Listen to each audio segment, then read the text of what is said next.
face pose, Gurmagrasana, there's a couple different ways you can approach the pose. I like to refer to it as knee pile because I don't always do the cow face arms in my class. And so cow face pose, you have your knees stacked on top of one another, heels are out to the side, and then based on whichever knee you have first, the opposite arm reaches up, other hand reaches behind, and then your hands meet at your upper back or wherever they can behind you. And so that's the full expression of cow face pose. I usually just teach it like with the legs, and I call it knee pile. And I'll do a number of different things, just like forward fold, walking your fingertips forward, maybe even just rest your hands right here, not on your knee joints, but just folding forward so you can feel a little bit of a deeper stretch. Also do like some side stretches like this in the pose, or maybe even clasp hands behind, so your hands over to one side and over to the other, and maybe even fold forward and bring your hands clasped overhead. So lots of variations that you can do in this pose aside from the traditional cow face arms. You could always do cow face arms and fold forward in the pose. Oh, I feel really good. So let me switch to the other side. So again, lots of variations you have for this pose. Don't feel like you always have to do the cow face arms because that's may not always be accessible to students. So again, you could do a number of different things. You could even do like a twist here in this pose, which is similar to the Lord of Fish pose. So that's just covering what the pose is, so you have that foundation. And now we'll get into some of the transitions you posted. Let's see.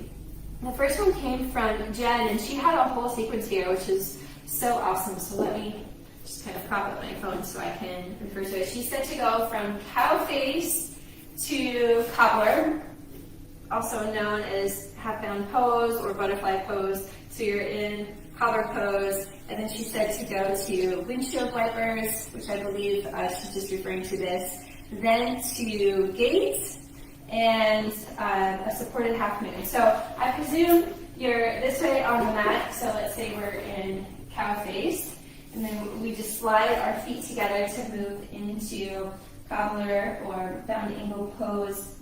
And then we come here to windshield wipers, and then move into the modified, side plank? Gate pose. So from here, how I probably get into gate is just to tuck one knee under and lift up into gate pose here. And then she said modified half moon, which is like this.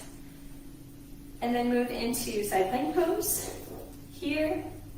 And then I think she said down dog and child's pose. Side plank, down dog, and then child's pose. Repeat opposite side. So you're here in child's pose. How cool is that? You can just come up, bring the other knee behind, sit back into your cow face pose.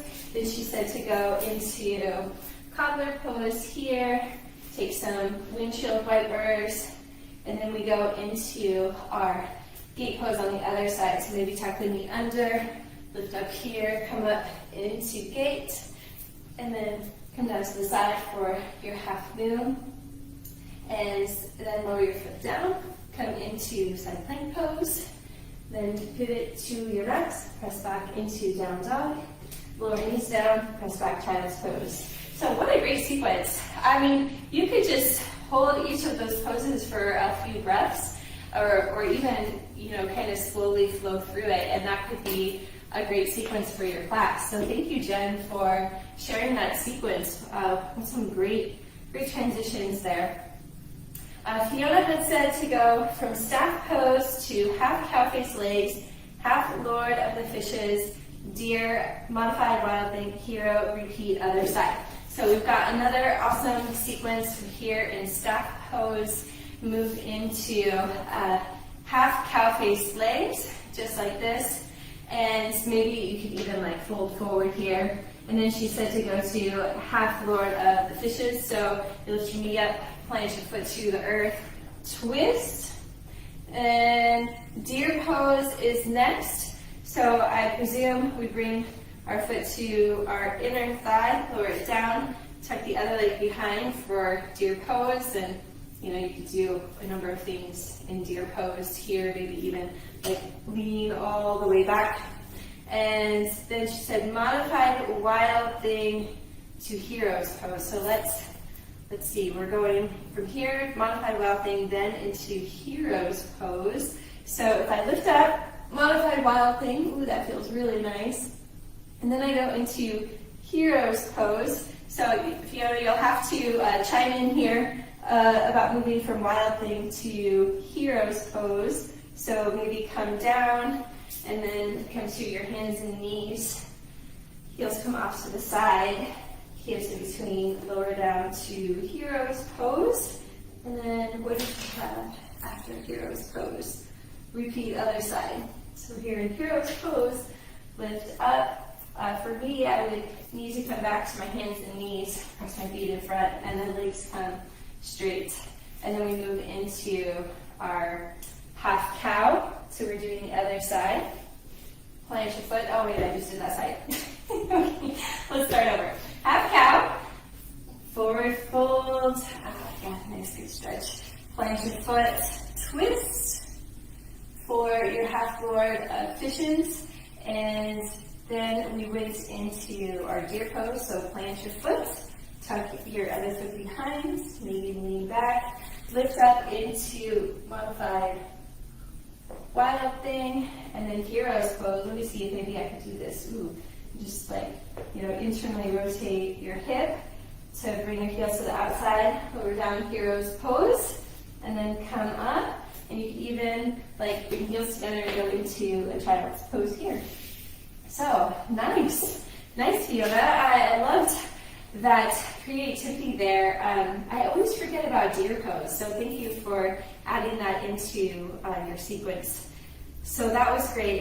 So the first two we've gone through from Jen and Fiona have been like a full sequence, which is so cool. You could just, you know, practice that sequence, see how it feels in your body, think about your target audience, modify as you need to, and then go and teach that in your class. Elsie said, I always get into this pose from pigeon, just swing the opposite leg over the one already in position. Yeah, I feel you on this one. Did I say Elsie? I think I meant to say Elise. Elise said to go from pigeon pose, swing your leg around and over into your cow face pose, and then you can take your arms, maybe fold forward. And yeah, I feel you on that one. That one feels really good, especially when you're concentrating on the hips. You know, to go from one deep hip pose into another where it's working on the other side. So fantastic. I love that. And that is such a good series that you could do as like a cool down at the end of your class. You could also use it in a yin class. If you did like, let's say 5 to 7 minutes pigeon on the left, and then swing the leg around to take 5 to 7 minutes of your cow face pose, and then, you know, maybe you just pause in like a staff pose for a minute or two, and then take that same sequence on the other side for a yin class. That'd be really nice. So cool. And Kylie put together these images of what she was thinking, and I love it. Kylie, you'll have to let us know if you used like some kind of app to just like quickly capture all of those photos together, because that looks so cool how you have the 6 photos in that one image.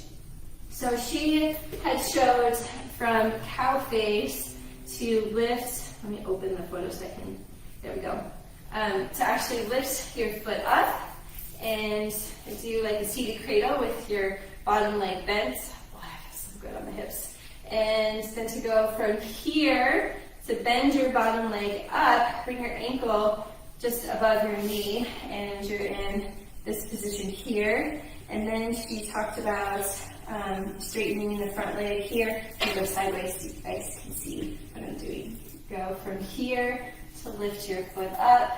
And then I'm not as graceful as she, so she did this really cool thing where she went like this, no, like this, in one of her poses, and it looks so cool. So thank you, Kylie, for those poses. I'll demonstrate that again. Let me do that on the other side. So we went from cow face here to lift your foot up, cradle your leg, rock here, plant your bottom foot to the earth, create this little figure four, stretch here, and then straighten through your top leg into this position. You can even put your foot back down if you wanted here. And then she went into that cool like strict pose thing she did on the ground. So awesome. Thank you for sharing that, Kylie. And then she had a comment in there too about moving out of Asana. Prana Mudra could link to a grounding theme, focused awareness on what parts of the body are literally grounded as you transition. Yeah, so Kylie, thank you for bringing that up, because we don't really talk about themes when we're talking about the Transition Tuesday pose. And I love that you mentioned that, because tying a theme to what poses you're doing in class just links everything together, right? Because that's ultimately what we're doing in a yoga class, is we're creating this experience for our students. It's not that they're just coming to class so that we could teach a bunch of poses. We're finding a purpose behind the poses that we're doing in class. And so I loved how you brought in a theme that we could use for that pose, because you're absolutely right. You know, that is a really grounding series. You had your tailbone and your sit bones rooted into the ground, so you could really focus on like the intention of rooting down and lifting up with Mula Bandha or even your Ashwini Mudra to really focus on ground down, lift up for those poses. So great comment about tying in a theme to that sequence.